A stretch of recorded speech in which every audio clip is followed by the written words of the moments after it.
No ar, um programa que mostra, divulga e debate o terceiro setor, dando voz à solidariedade e construindo a cidadania. Observatório do Terceiro Setor, o olhar da cidadania, com Joel Scala. Boa tarde, eu sou Joel Scala e começa agora mais um programa Observatório do Terceiro Setor, o olhar da cidadania. No programa de hoje vamos falar sobre corrupção no Brasil. Os diversos casos revelados de desvio e lavagem de dinheiro geram polêmica e indignação na população. Mas a atuação da Justiça tem sido fundamental na apuração dos crimes e na condenação dos culpados. Para conversar sobre esse assunto, eu recebo Fausto Martim de Santos, desembargador federal do Tribunal Regional Federal da Terceira Região e autor de obras como Crime Organizado e Destinação de Bens Apreendidos, Lavagem de Dinheiro, Delação Premiada e Responsabilidade Social, entre outras obras. Boa tarde, doutor Fausto. Muito obrigado novamente pela sua presença. Eu que agradeço. Boa tarde, Joel. Boa tarde, Franklin. Doutor Fausto, o que mudou agora com a Operação Lava Jato? Corruptores estão indo para a cadeia. O que mudou? A justiça, a sociedade? Olha, que há uma mudança, eu acho que isso é inegável, né? Nós estamos, de certa forma, a comunidade jurídica está um pouco perplexa com o alinhamento das interpretações jurisprudenciais nesse tema tão sensível que envolve o universo criminoso, né? E as decisões sobre esse aspecto. Olha, houve uma mudança muito grande.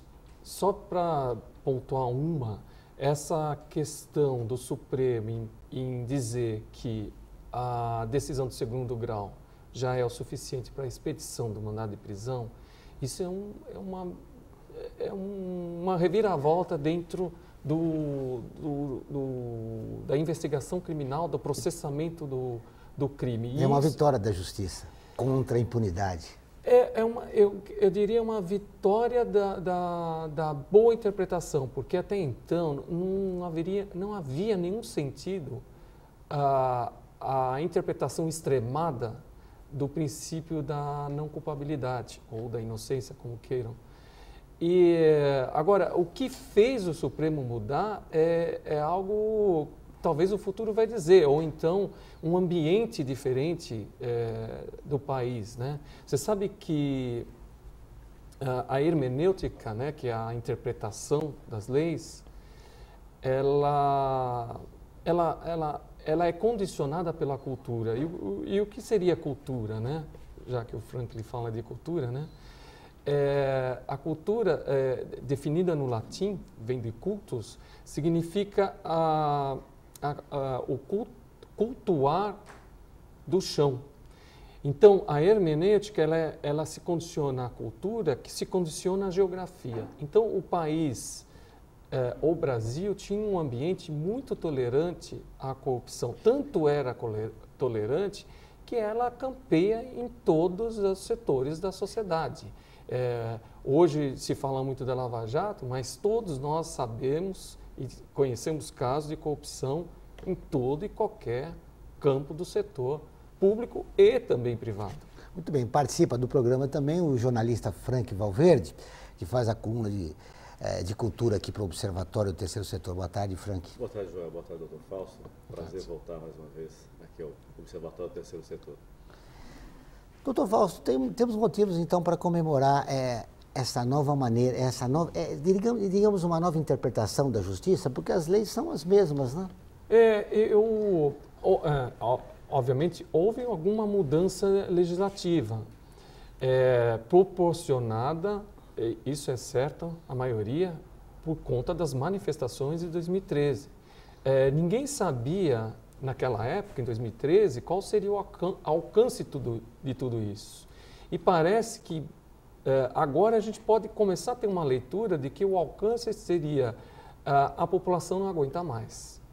E a mudança tem que vir. Espero que seja uma mudança de aperfeiçoamento social, não só institucional, porque a instituição ela é o reflexo da sociedade, né? Então, se isso está acontecendo, espero que seja um aperfeiçoamento da sociedade em si, que repense muito de suas posturas. É uma vitória pessoal do cidadão Fausto de Santos, do juiz Fausto de Santos, com essa nova realidade da justiça brasileira? Não, a vitória é da sociedade, né? Eu pertenço a essa sociedade, então talvez em determinado momento eu representei uma parcela da sociedade que queria ver as coisas nos seus devidos lugares. E isso, pouco a pouco, está ganhando uma expressividade na sociedade.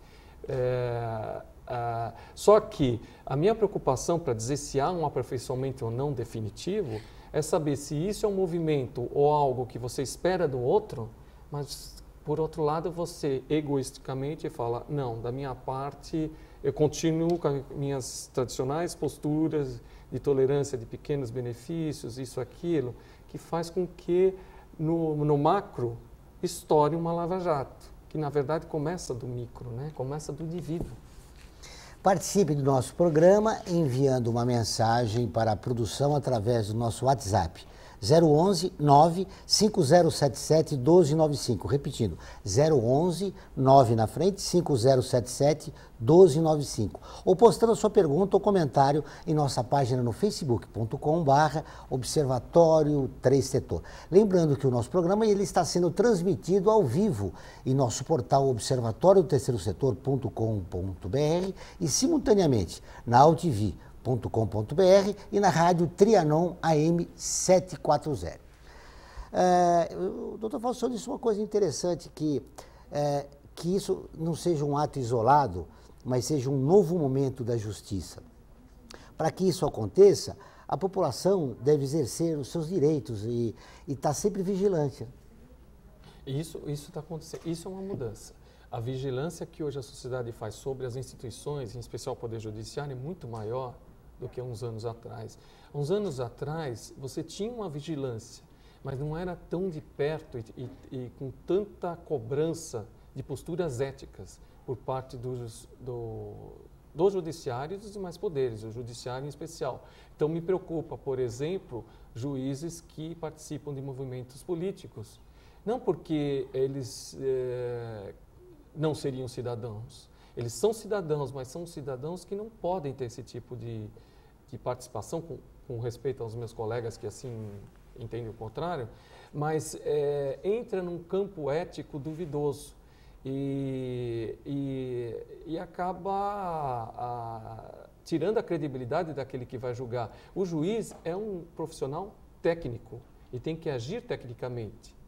E qualquer decisão que venha gerar uma desconfiança de que aquilo é fruto de uma atecnia, compromete o trabalho, e isso não é bom, e desacredita o próprio Poder Judiciário e a Justiça.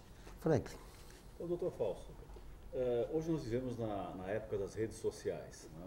Acho que até as redes sociais têm um papel muito importante nessa transformação que o país está passando nesse momento. E nós encontramos nas redes sociais algumas críticas com relação à condução da Lava Jato. Muitas dessas críticas que acontecem nessas redes sociais apontam que ela só vai buscar os responsáveis até a administração do governo Lula, quando, no entanto, todos esses problemas da Lava Jato começaram no governo Fernando Henrique. O senhor acha que há uma certa parcialidade na Lava Jato de não avançar na origem dos problemas do Petrolão? Olha, é interessante essa questão, porque sempre me perguntam isso. A discricionariedade, a seletividade acontece dentro do sistema judiciário, só que a seletividade é maior na polícia. A polícia que é quem escolhe o que vai ser levado ao judiciário. E assim, não só a polícia, e o Ministério Público. O que precisa ser feito? Uma vigilância sobre o trabalho da polícia. Quem faz esse papel de vigilância de perto é o Ministério Público, principal, porque o trabalho da polícia é direcionado ao Ministério Público, em primeiro lugar, e a própria Corregedoria da Polícia. Agora, não se pode esquecer que o tempo faz apagar o delito. pela prescrição. Então, não adianta querer investigar fatos ocorridos há 16 anos atrás, porque a prescrição já ocorreu, dependendo do crime. Muitos desses crimes já ocorreram. Então, não adianta ficar achando que... Eu não estou falando da Lava Jato, mas eu estou falando em tese. Não se pode querer investigar algo que já prescreveu. Por mais que dá uma angústia, de certa forma, uma injustiça, por que não? Eu tive casos que muitas vezes ele chegou até mim, réus, chegou, doutor, por que eu, se tem tanta gente fazendo? Eu falei, porque o senhor foi pego pelo sistema. O sistema é assim, é seletivo. E pega um e não pega outro. Não tem como pegar tudo e todos. É óbvio, eu não estou querendo defender... Isso, eu acredito que a Lava Jato não é um movimento político para processar e punir determinado grupo político do país. É o grupo político do país que estava no poder e que, numa determinada investigação, começou a aparecer. Isso que parece que está aí. Eu acredito nas pessoas que estão investigando. Você tem uma Polícia Federal integrada com a Receita Federal, com o Ministério Público Federal, com o Judiciário Federal. Então, não é possível que um esteja controlando o outro se tiver algum desvio do seu trabalho técnico. Então, eu acho que muito disso é desabafo e tentar desmerecer o trabalho concreto e real e bom que está sendo feito, do que baseado efetivamente na realidade dos fatos. É muito mais utópico. É muito utópico imaginar que todo mundo está conluiado contra um determinado movimento político. Então, seriam todos conluiados? Não é possível isso, não existe. Eu conheço pessoas dentro do sistema que têm diferentes discursos políticos, mas que na hora de agir, age por conta dos fatos que são trazidos ali. Isso vale para a polícia. Polícia é órgão do executivo, né? Polícia, Ministério Público e Judiciário. Muito bem, nós vamos para o intervalo e voltamos dentro de instantes. Aguardem. Observatório do Terceiro Setor. O olhar da cidadania.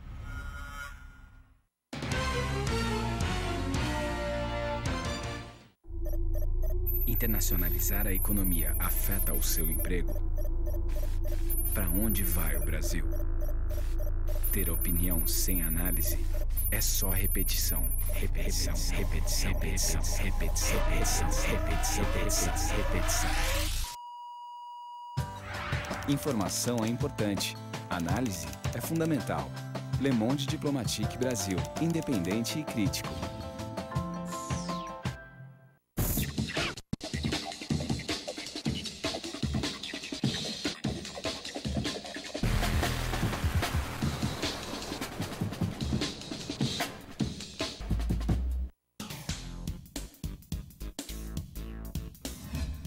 Eu sou Cláudio Longo. Eu, Paulo D'Angelo. E eu sou Tarso Gouveia.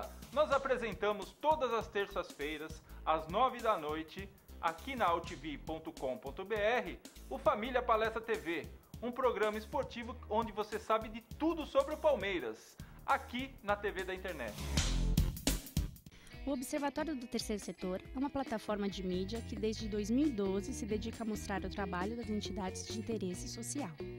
Durante esse tempo, mais de 1 milhão de pessoas acompanharam nossa atividade na divulgação de ações e campanhas das organizações sem fins lucrativos, mostrando as boas práticas nas áreas de saúde, educação, direitos humanos, meio ambiente e cultura, e o seu impacto na sociedade brasileira. Estamos presentes no rádio, às terças e quintas, às 14 horas, na rádio Trianon AM 740. E na TV, às quartas-feiras, à meia-noite, na TV aberta de São Paulo, nos canais 9 da NET, 8 da Vivo Fibra e 186 da Vivo. E na internet, com o portal e perfis no Facebook e no Instagram. Hoje, já contamos com um acervo de mais de 15 mil minutos de gravação, com cerca de 400 personagens que fazem a diferença no terceiro setor. E atingimos mais de 40 países. Observatório do Terceiro Setor, o olhar da cidadania.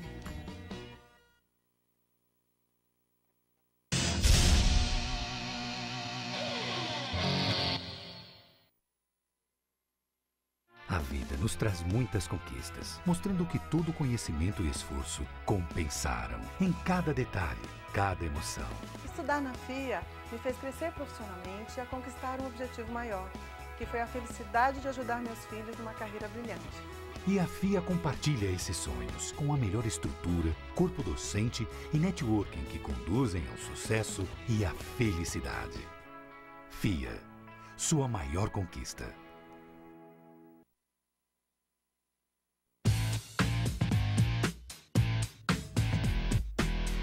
Olá, eu sou César Freitas e convido você para assistir o HQ e Companhia, o programa que traz o mundo da cultura pop para você. Cinema, história em quadrinhos, animação, seriado, tudo isso para você aqui toda sexta-feira às 5 da tarde, na sua TV da internet.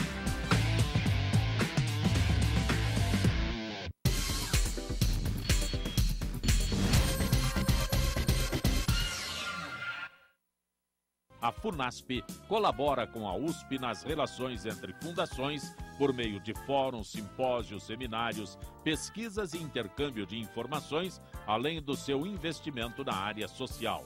Para melhores informações, entre no nosso site www.funasp.org.br. FUNASP, um marco entre o universo acadêmico e a sociedade.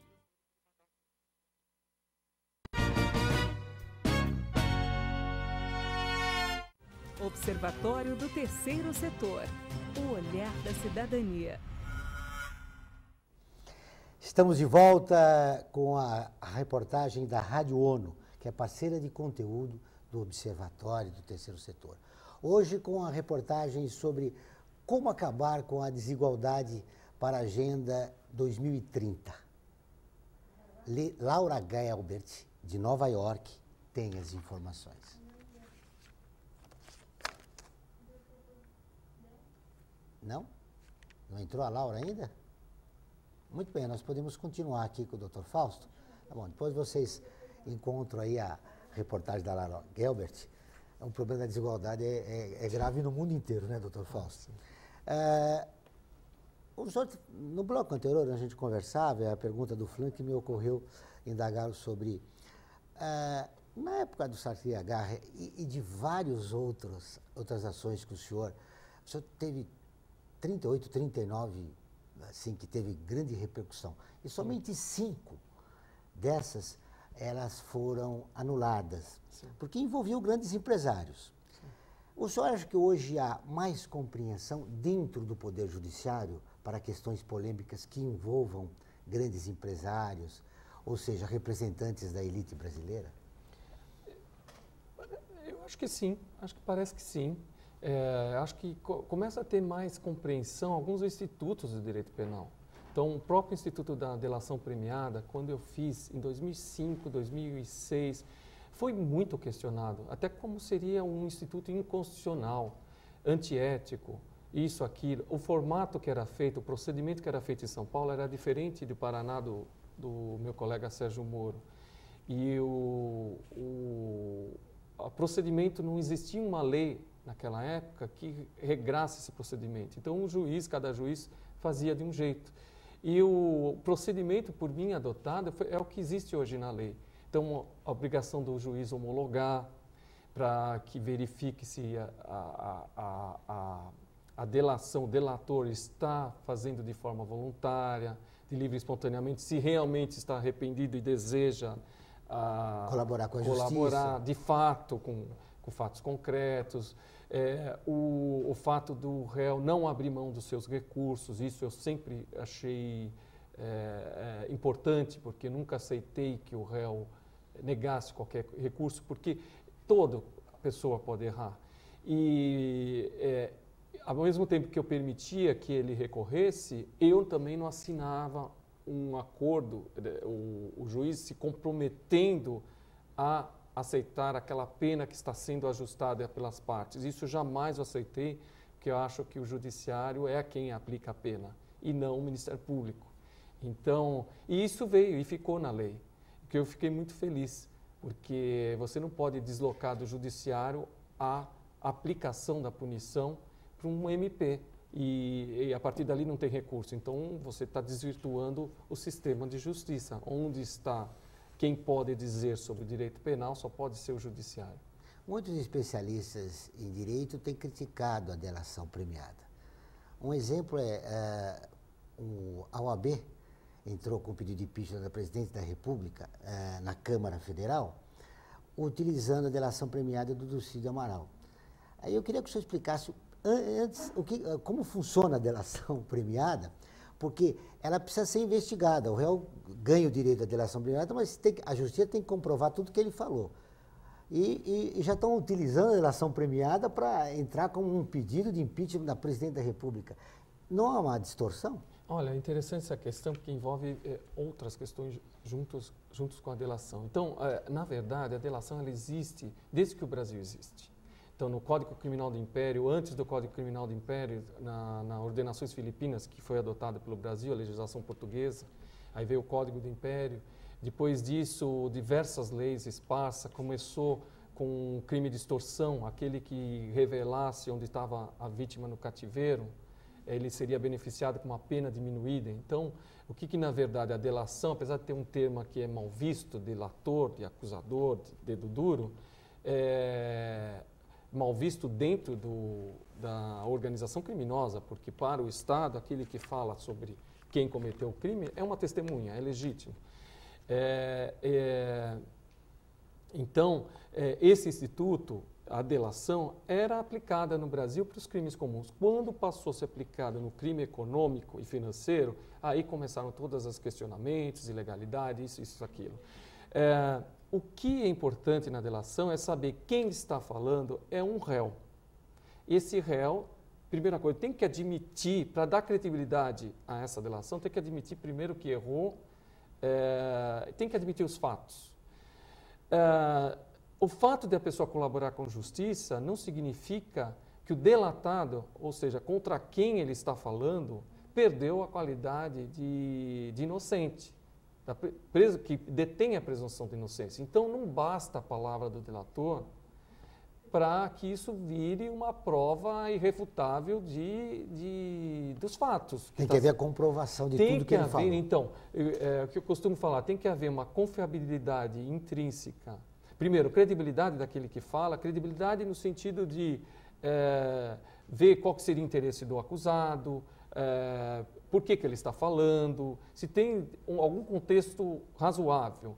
Aí tem que ter a confiabilidade intrínseca, ou seja, aquilo que ele está falando tem coerência, tem riqueza de detalhes, pode incluir alguém que a pessoa às vezes quer se vingar, inclui alguém, acontecia muito isso nas máfias italianas. E a principal, que é um dos requisitos principais, melhor dizendo, é a confiabilidade extrínseca, ou seja, aquilo que está sendo falado não basta.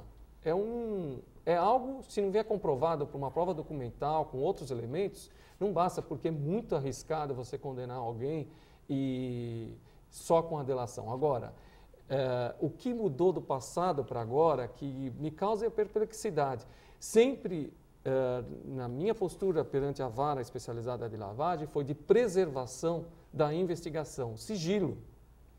E quando eu determinava que o inquérito é sigiloso, que uma delação era sigilosa, que uma interceptação era sigilosa,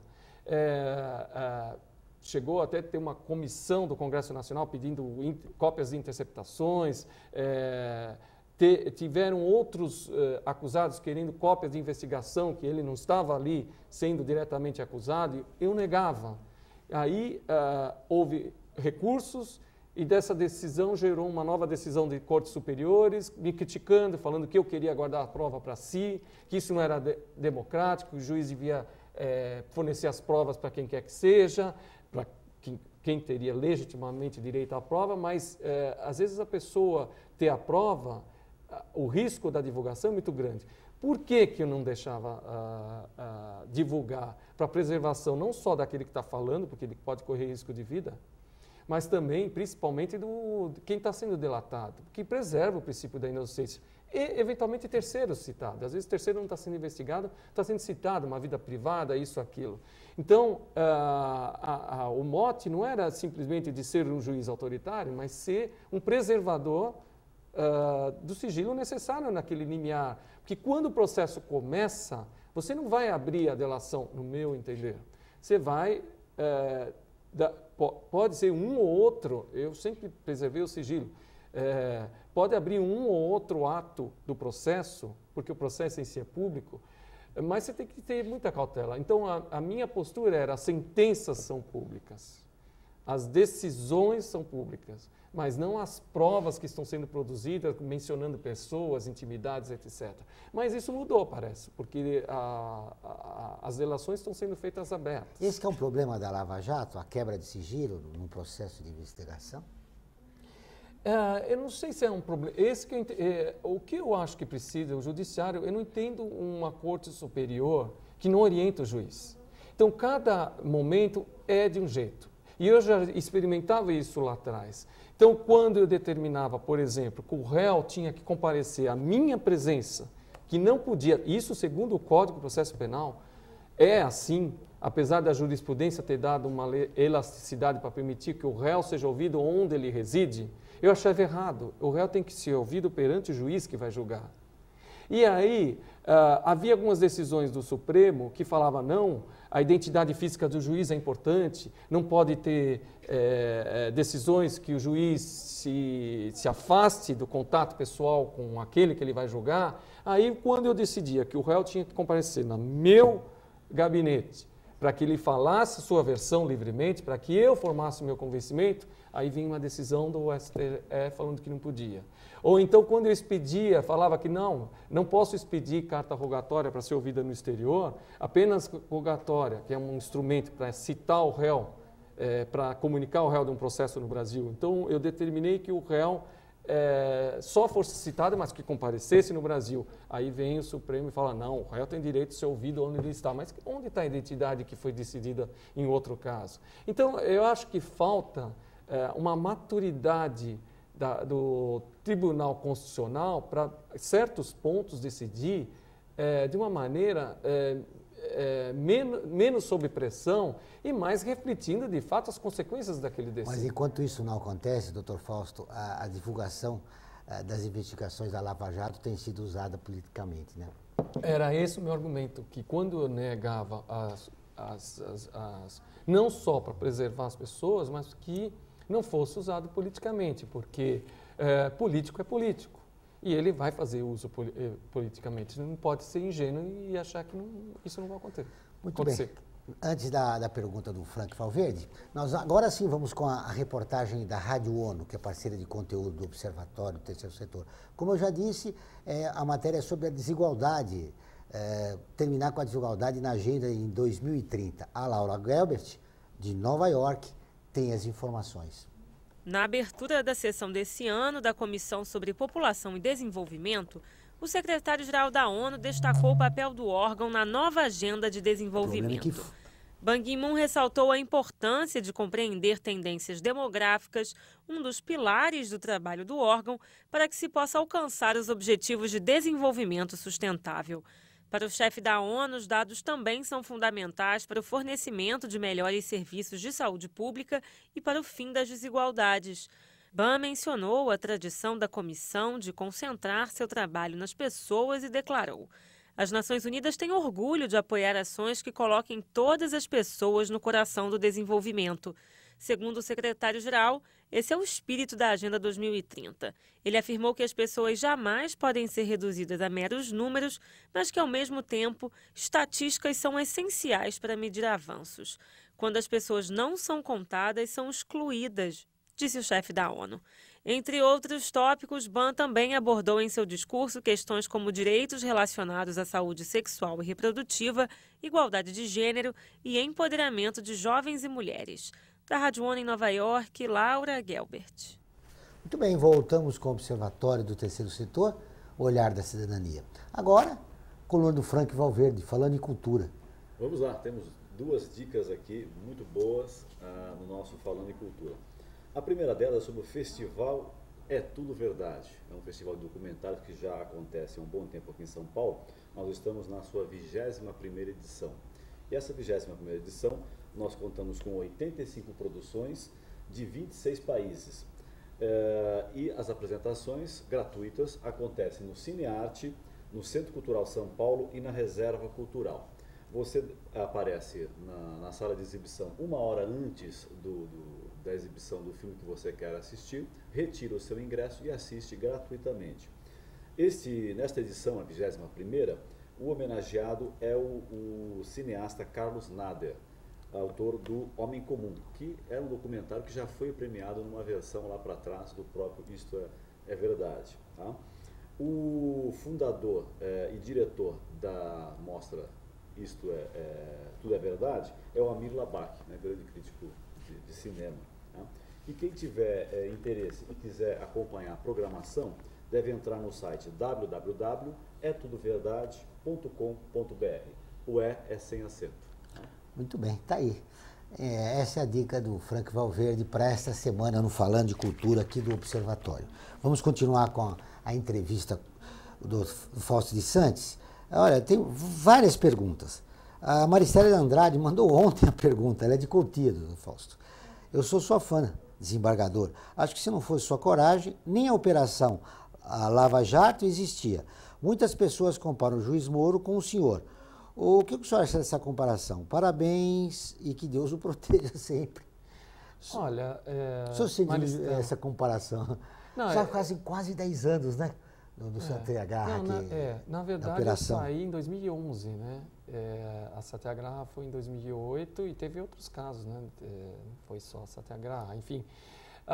Olha, essa comparação tem sido feita constantemente e sempre de uma maneira positiva. Então, o que eu pude constatar é que as características da comparação é coragem, que trabalha, uma luta incessante. Eu acho que isso nós estamos muito em comum, né? Mas cada qual tem um jeito de agir, um jeito de interpretar as leis. É inegável que o Sérgio Moro está fazendo um bom trabalho técnico, tentando fazer o seu melhor, né? Muito obrigado. Muito obrigado, olha, pela sua participação, viu? E pela sua pergunta. A Maristela, lá de Cotia, não é isso, produção? Ela gostaria de saber do excelentíssimo juiz até que ponto o vazamento de informações podem atrapalhar o processo. No caso, ele está se referindo ao Lava Jato. É o Luiz do Brooklyn. Obrigado, Luiz, pela pergunta. Olha, vazamento sempre pode atrapalhar o processo, porque quando a pessoa que vai ser investigada já sabe que pode ser investigada, isso se for lá atrás, né, pode iniciar um processo que se chama em lavagem de reciclagem, né, recycling em inglês, ou seja, começa a apagar todos os registros existentes da ocorrência de algum delito. Agora, o outro réu também ele pode manejar, um réu que já está em curso processando, manejar em forma de orquestrar a prova ou atuar contra a prova produzida. Então, vazamentos, quando ocorrem, eles não são bons e expõem terceiras pessoas, né? Muito bem. O Francisco de Guatemi, sobre a divulgação das escutas telefônicas do Lula, e aqui eu vou acrescentar, ele não falou, mas eu vou falar, com a presidente da República. O senhor acha que houve abuso de poder? Francisco de Guatemi. Olha, não cabe a mim a julgar o colega. A gente tem que estar num ambiente em que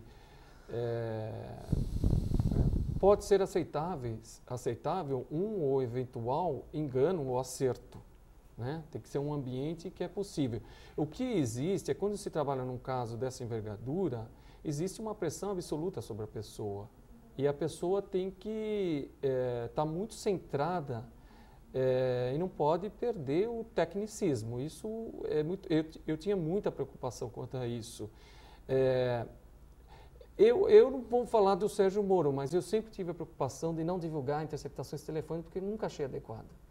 E no caso ele admitiu que erro, porque constava lá naquela ligação a presidente da República que só podia ser investigada pelo Supremo Tribunal Federal. Mas aí não é nem a questão da presidente para mim, a questão é dos diálogos em si, né? Como que um processo é discutido na imprensa.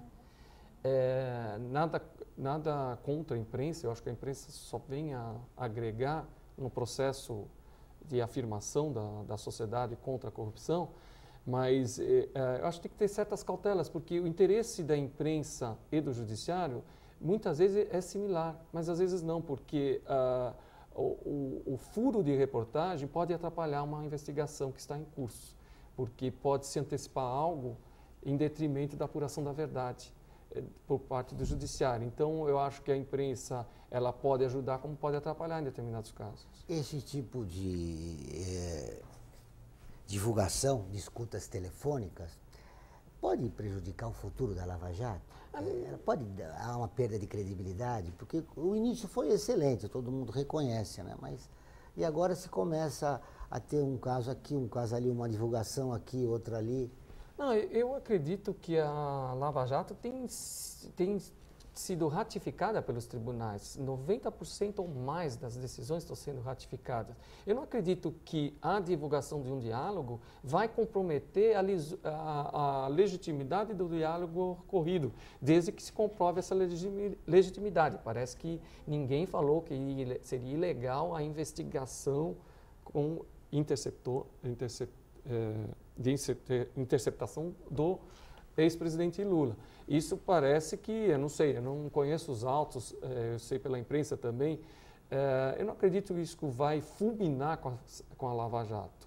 Mas é óbvio, qualquer problema de reversão de uma decisão tomada começa a minar a credibilidade dos atos que estão sendo tomados. Mas o conjunto da obra é tão bom que eu não acredito que vai comprometer a Lava Jato. Mas tem a utilização política, né, das escutas, né, que isso foi usado politicamente, ainda continua sendo usado, né, para até, digamos, tirar a credibilidade do presidente Lula. É interessante você colocar isso. Não é só politicamente está sendo usado. O próprio Supremo mencionou, alguns ministros mencionaram esse diálogo. Então, a utilização está sendo também jurídica, espero que não política, no Supremo. Mas a grande preocupação, Frank e Dr. Santos, é o seguinte, é que tem novos atores, né, nesse processo da Lava Jato. Quer dizer, o corruptor, tem muitos poderosos que já foram condenados e estão sendo investigados. E se comprometeu o futuro da Lava Jato, e aí se volta àquela instância e às dificuldades que anos atrás o senhor teve, né? Olha, para mim, a preocupação da Lava Jato é condenar o corruptor e não condenar o corrupto político.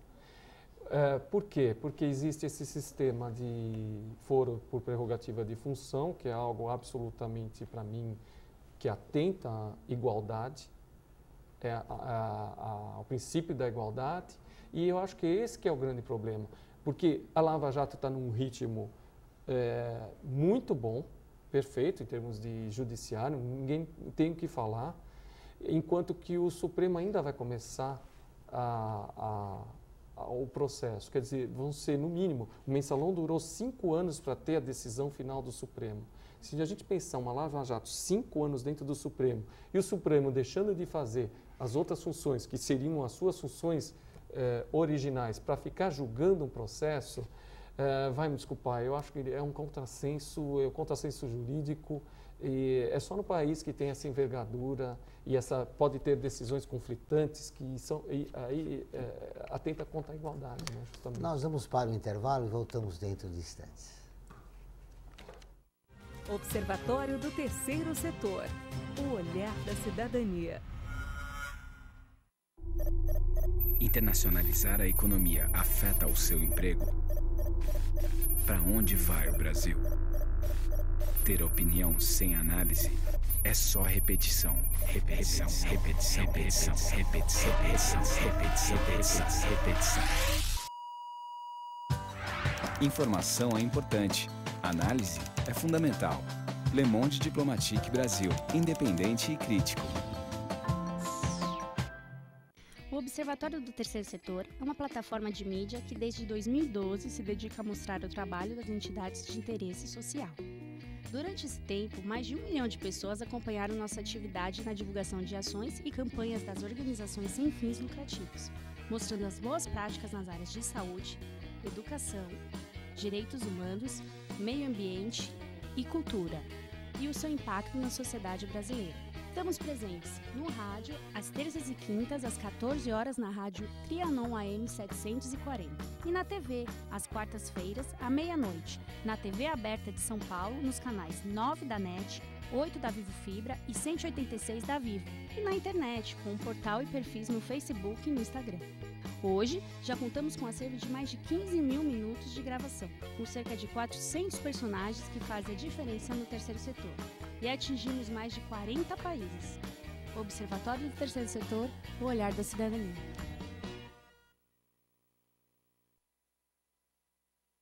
A vida nos traz muitas conquistas, mostrando que todo conhecimento e esforço compensaram em cada detalhe, cada emoção. Estudar na FIA me fez crescer profissionalmente e a conquistar um objetivo maior, que foi a felicidade de ajudar meus filhos numa carreira brilhante. E a FIA compartilha esses sonhos com a melhor estrutura, corpo docente e networking que conduzem ao sucesso e à felicidade. FIA, sua maior conquista. A FUNASP colabora com a USP nas relações entre fundações por meio de fóruns, simpósios, seminários, pesquisas e intercâmbio de informações, além do seu investimento na área social. Para melhores informações, entre no nosso site www.funasp.org.br. FUNASP, um marco entre o universo acadêmico e a sociedade. Observatório do Terceiro Setor, o olhar da cidadania. Muito bem, voltamos com o Observatório do Terceiro Setor, o olhar da cidadania. Agora eu vou falar da nossa campanha Eu Me Importo, que já atingiu mais de 800 mil pessoas. Na última chamamos a atenção para o abandono de animais, um problema bastante grave. A ideia é, com essa imagem, incentivar as pessoas a adotarem de forma responsável os animais. Para saber mais, acesse as nossas redes sociais, facebook.com/Observatório 3 Setor e instagram.com/Observatório 3 Setor. Muito bem. Essa semana foi leve, mas já falamos de refugiados, de violência contra mulheres, Dr. Saltos.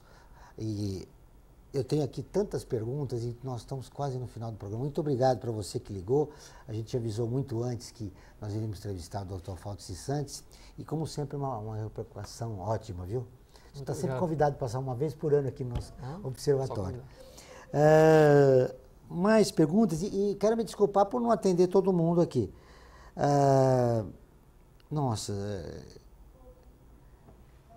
Já falamos do vazamento, como uma sociedade mais atuante e a internet com suas redes sociais, o senhor acredita que a corrupção venha diminuir nos próximos anos? A Valentina da Vila Mariana. Olha, para mim é uma esperança. Ainda não acredito, não. Eu acho que o brasileiro, eu me incluo, nós temos uma meio vocação para o egocentrismo, egoísmo, sabe?